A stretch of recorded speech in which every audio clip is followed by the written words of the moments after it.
The moment that changes everything. Let me tell you something, betrayal rarely comes from strangers. Let me tell you something that most people learn the hard way. The deepest wounds rarely come from strangers. They come from the people you trusted the most. The people you opened your home to. The people you defended when others warned you.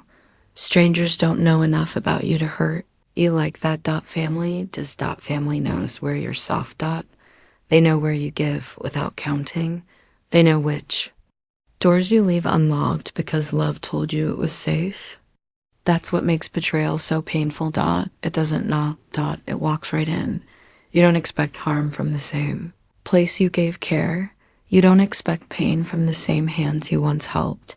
And when it happens, it shakes you, not just emotionally. It shakes your trust in your own judgment. That's where this moment begins.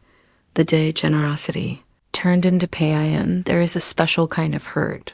When giving turns against you, you didn't help to control. You didn't give to own someone. You gave because your heart told you it was right.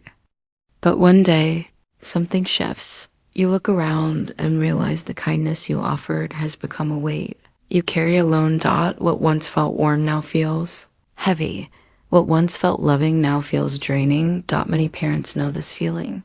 You give more time, more space. More support. Until one day, you're empty, and the people you helped are still asking for more. That's the moment generosity stops feeling like love and starts feeling like loss. How did helping become hurting? How does that even happen? How does care turn into pain? It happens slowly. So slowly you don't notice at first. You say yes once, then again, then it becomes expected.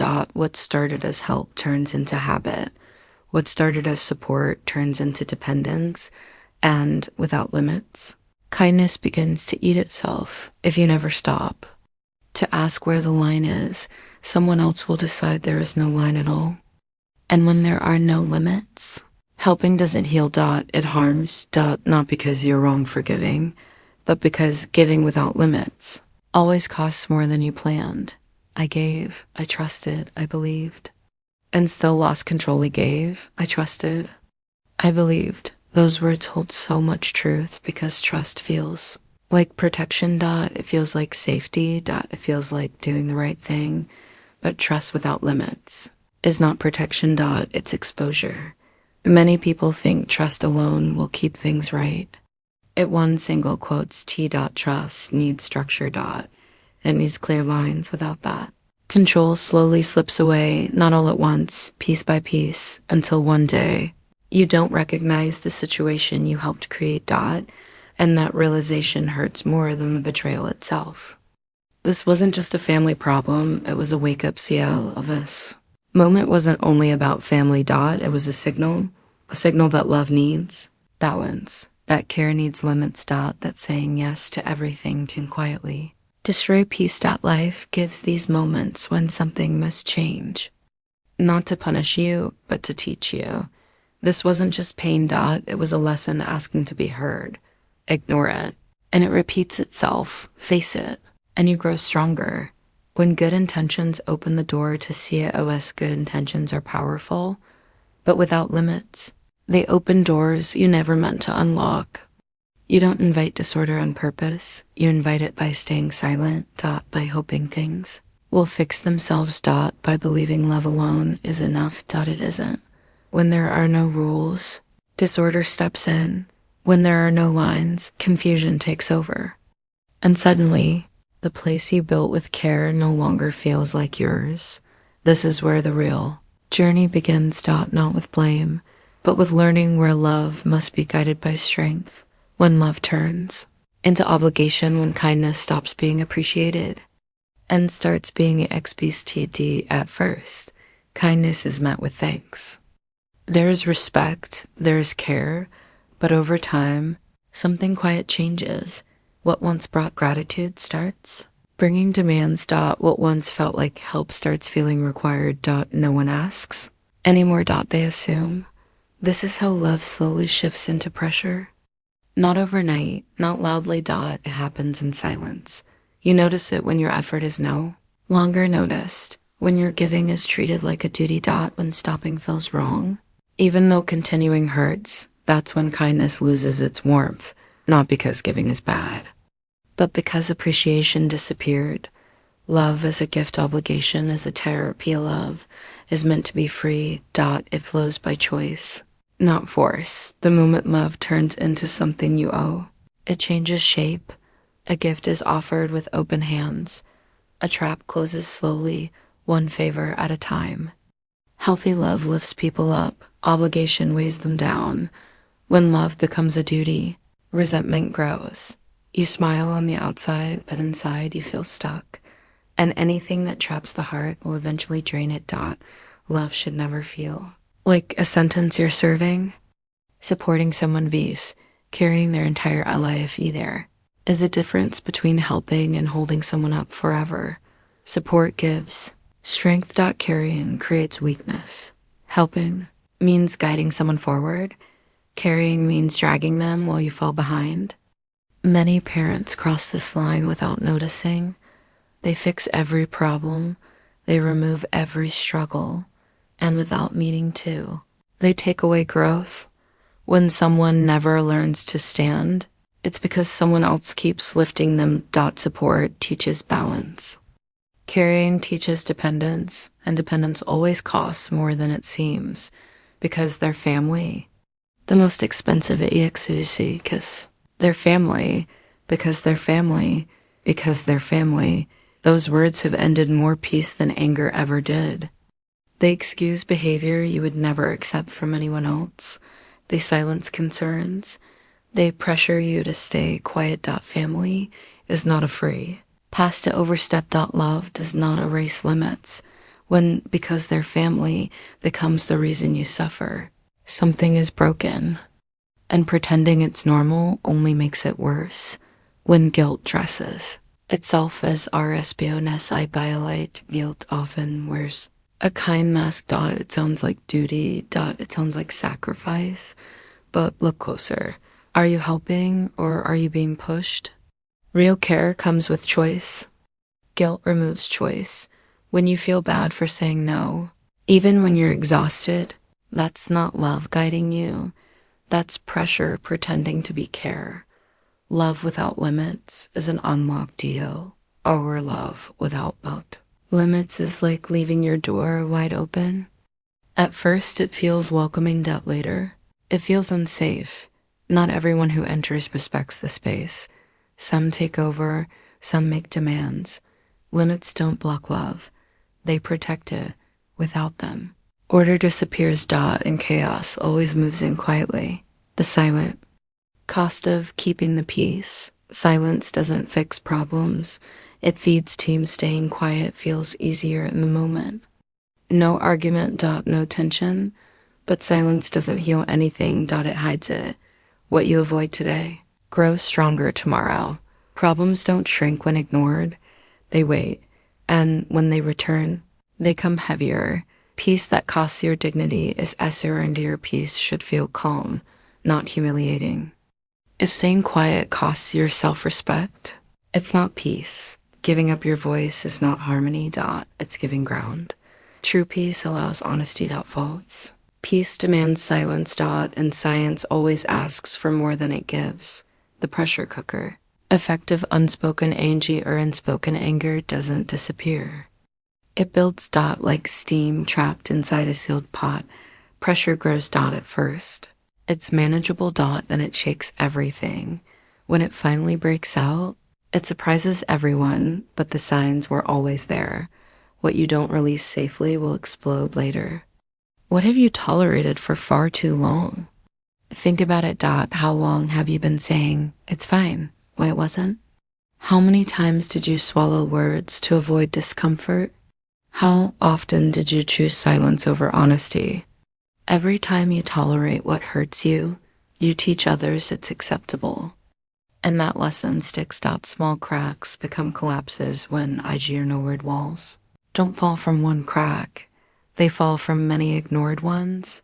A small issue today becomes a major break tomorrow. Not because it was big, but because it was left alone too long. Maintenance saves structures. Silence destroys them. Resentment doesn't stay quiet. F-O-R-V. Resentment waits. It remembers. And one day, it speaks louder than calm words ever could. By then, the damage is already done. When other people move into what you built, this house wasn't just walls. It was years of sacrifice. That house represents time. Effort. Late nights. Hard choices. It's not just a place. It's proof of work. When someone walks into that space without respect, they're stepping on more than floors. They're stepping on your effort. They enjoyed the comfort without paying the price, slept peacefully. They used the space freely, but they didn't carry the weight that built it. Comfort without contribution creates imbalance. And imbalance never stays quiet. They didn't help build it, but they felt entitled. Feeling owed something you didn't earn changes people. It removes gratitude. It invites demands. When effort is ignored, respect disappears. And without respect, conflict is certain. They didn't ask. They didn't think. They didn't care. No. Asking. No thanks. No awareness. That pattern speaks louder than words. It shows how far lines have been crossed. Entitlement grows when IT goes UNCHC. KED, what you allow once becomes expected later. Tolerance today becomes demand tomorrow. Silence feeds this growth. Limits stop it. If you don't set the rules, someone else. Every space needs order. If you don't define it, others will. And their rules will never protect you.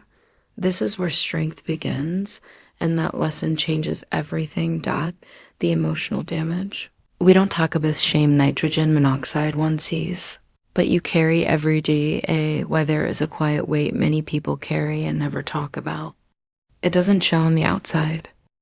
You still show up, you still smile, but inside, there is shame. Not because you did something wrong, but because you trusted, because you gave, because you believed love would be handled with care.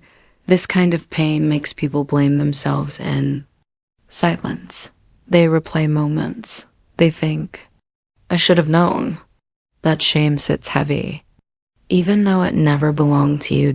Confusion, self-blame, and the question you keep asking, why you are yourself after hurt like this. The mind gets stuck in a loop. You question your choices, your judgment. Your heart.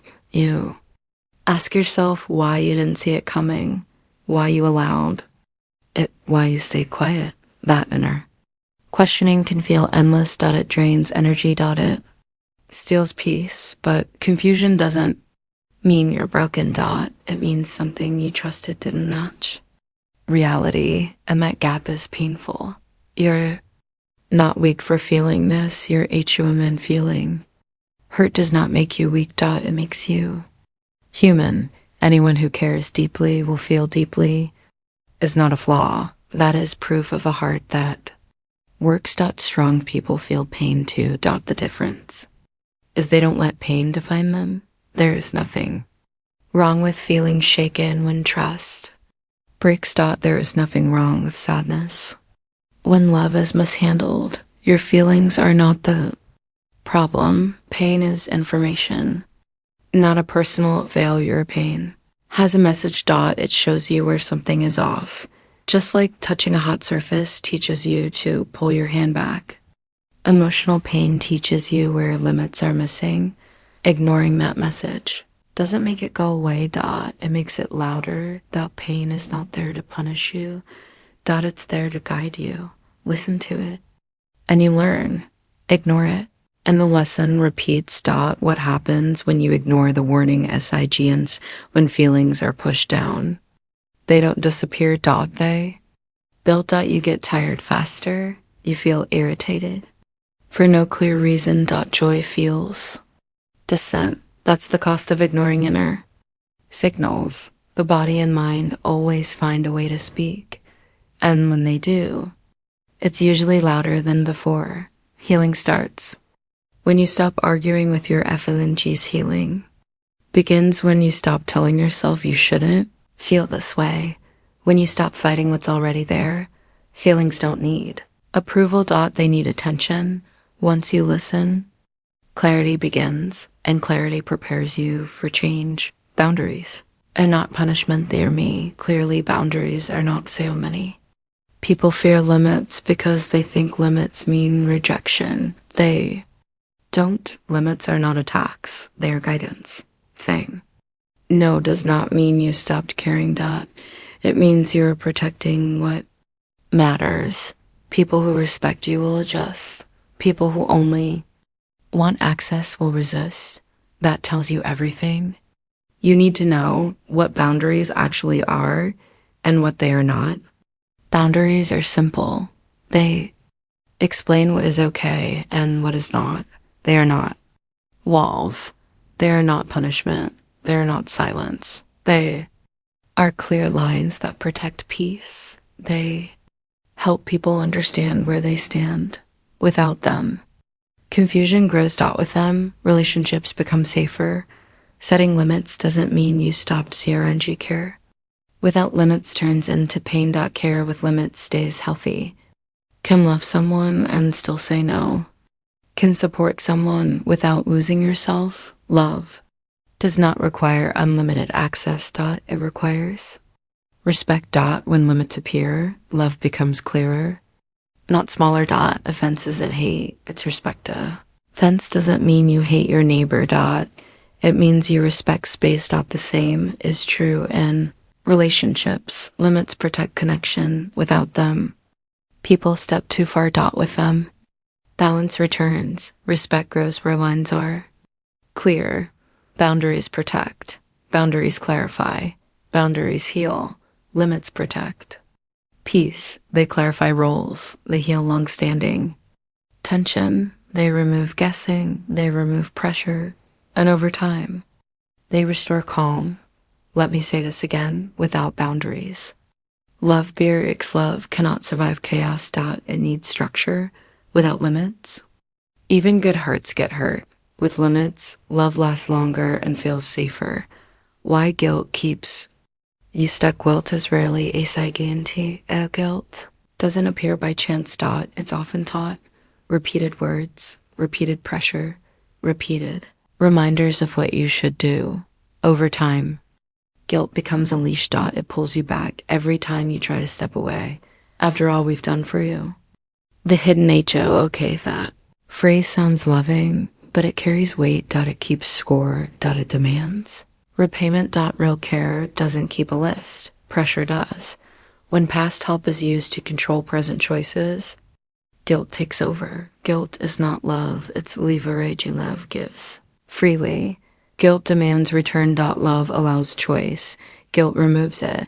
Once you see the difference, the grip weakens. Who benefits when you feel guilty? When you feel guilty, someone else gains comfort. Access. Control. Your discomfort becomes their ease. That imbalance is not healthy, and it never was. Emotional independence is not better. While choosing yourself does not mean abandoning others. It means standing on your own feet. You can care without carrying everyone's weight. You can step back without being round. Freedom begins the moment guilt loses its JARAP. The moment guilt loosens, clarity returns. And with clarity comes strength. That's where change begins. Teaching respect through action. Not words. Talking without consequences changes nothing. You can explain yourself perfectly and still be misunderstood when nothing changes afterward. Words alone don't shape behavior. Patterns do. When people cross a line and nothing happens, they learn that the line was optional. Endless conversations may feel productive, but without follow-through, they quietly teach others that your limits are flexible. Respect doesn't come from how clearly you speak. It comes from what happens after you speak. When there are no consequences, explanations turn into background noise. Over time, the message received isn't your intention, it's your tolerance. Why repeating yourself weakens your message. Every time you repeat a boundary, you unintentionally train people to wait you out. They learn that if they ignore you long enough, you'll explain again, soften your tone, or compromise. Repetition replaces clarity with negotiation. Strong messages are simple and consistent, not emotional speeches delivered on a loop. When you keep explaining, the focus shifts from behavior to debate. Respect fades when boundaries feel like suggestions. One clear statement, followed by aligned action, carries more weight than 100 frustrated reminders. What you allow teaches people how to treat you. This is the hard truth most people avoid. Behavior continues because it's allowed, not because you deserve it, not because you failed to explain, but because permission spoken or silent was given. People study patterns, not promises. If disrespect is met with access, nothing changes. If crossed lines are met with calm consequences, everything changes. Teaching respect isn't about control. It's about alignment. When your actions finally match your words, others adjust or remove themselves. Either way, clarity is restored. Consistency is the language of self-respect. Consistency speaks when emotions are quiet. You don't need anger, threats, or dramatic exits. You need steadiness. The same response, the same limit, every time. This predictability builds credibility. People may test you at first, but consistency ends the testing phase. Self-respect isn't loud, it's reliable. When your behavior doesn't change based on guilt, fear, or pressure, your boundaries become real. And real boundaries don't require defending. Not what you say, what you allow. Say it again until it sinks in. Not what you say, what you allow. Words announce intentions. Allowance reveals truth. When actions contradict statements, people believe the actions. The moment you stop allowing what hurts you, the lesson becomes unmistakable. Silence plus action is often stronger than explanation plus emotion. Respect is earned.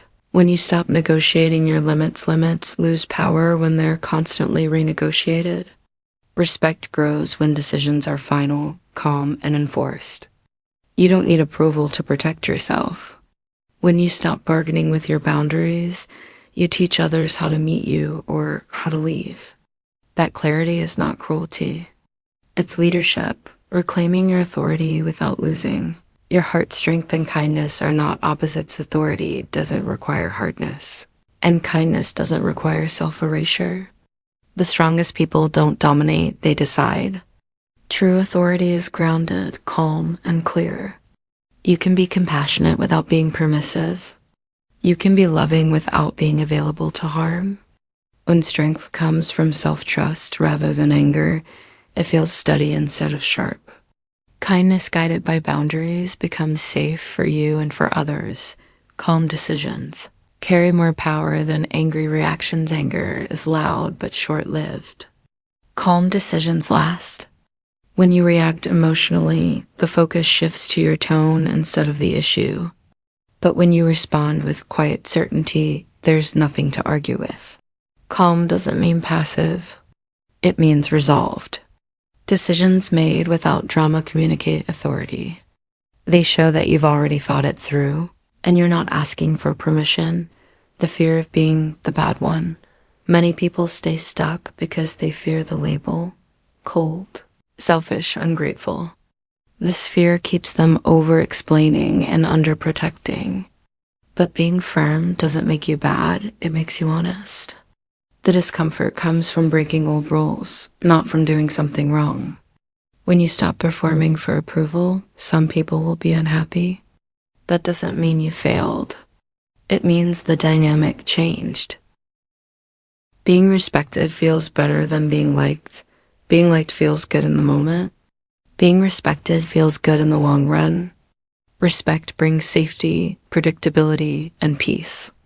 Liking without respect demands constant self-betrayal. When you choose respect, relationships become clearer. People know where they stand. And so do you. Approval fades quickly. Self-respect compounds. Stop firm does not mean cruelty is punishment driven by resentment. Firmness is protection driven by clarity. You can say no without explaining your trauma. You can enforce limits without shaming anyone. Firmness simply means you mean what you say. It's not about teaching lessons, it's about choosing peace. Authority grows. When you trust yourself again, every time you honor your own decision, your authority strengthens. Doubt fades as alignment grows. You don't need to convince anyone when you finally believe yourself.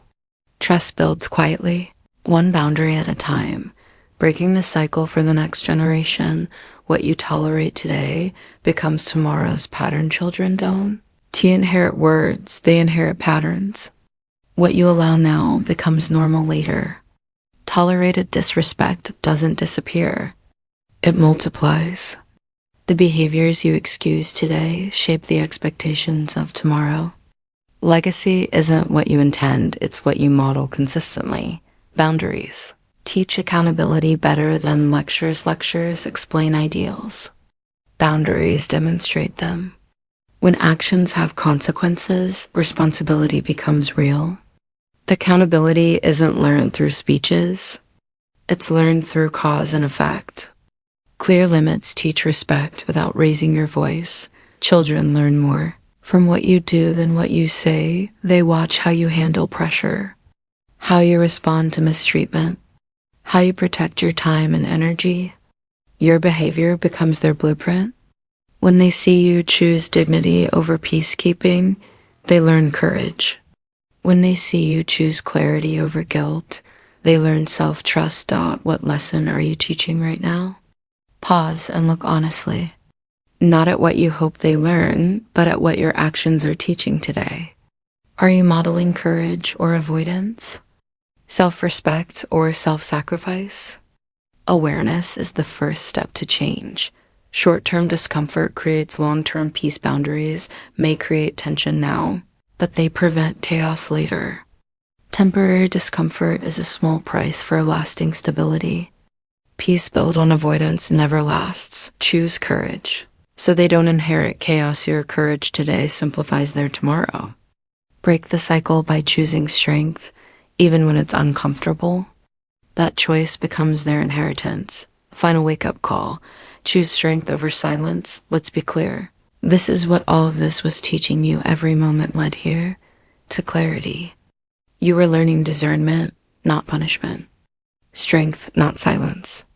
The lesson was never about enduring more. It was about choosing better. We're never wrong for protecting what you built. Protecting your peace isn't selfish. Guarding your work isn't betrayal. You don't owe access to what you created through sacrifice. Stop. Apologizing for locked doors and clear rules. Doors exist for safety. Rules exist for order.